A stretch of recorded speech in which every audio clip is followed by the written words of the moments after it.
ایک student school میں گدھا لے کر آیا. ٹیچر: اوہ مائی گاڈ، گدھا کیوں لائے ہو؟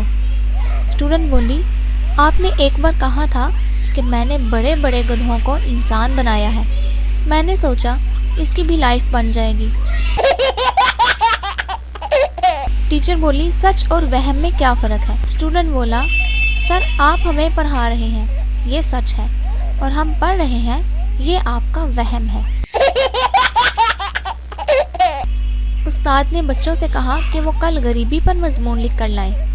ایک بچے کا مضمون کچھ اس طرح تھا: ایک دفعہ کا ذکر ہے کہ کسی جگہ ایک بہت ہی غریب خاندان رہتا تھا. باپ کوئی کام نہیں کرتا تھا، ماں کو بھی ملازمت نہیں ملتی تھی، حتیٰ کہ ان کے تمام نوکر اور ڈرائیور بھی بے حد غریب تھے.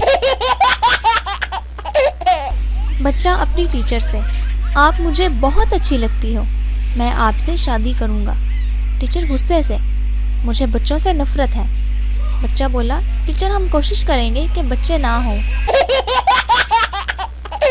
استاد بولا: جیسا کرو گے ویسا بھرو گے.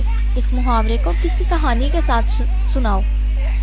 شاگرد بولا: ایک دن ہم چچا کے گھر گئے، وہ سوئے ہوئے تھے. پھر ایک دن وہ ہمارے گھر آئے، ہم سو رہے تھے. نتیجہ: جیسا کرو گے ویسا بھرو گے. استاد بولا: بتاؤ زمین اور چاند کا آپس میں کیا رشتہ ہے؟ شاگرد بولا: بہن بھائی کا. استاد بولا: وہ کیسے؟ شاگرد بولا: کیونکہ لوگ چاند کو ماموں اور زمین کو ماں کہتے ہیں. استاد شاگرد سے: مجھ سے ریاضی کا کوئی سوال پوچھو، حل نہ کیا تو 50 روپے انعام دوں گا. شاگرد بولا: پانی میں 5 بطخیں جا رہی ہیں.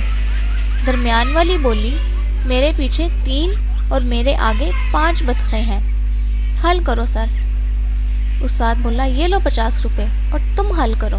شاگرد 50 روپے جیب میں ڈال کر بولا: سر، درمیان والی بطخ جھوٹ بول رہی تھی.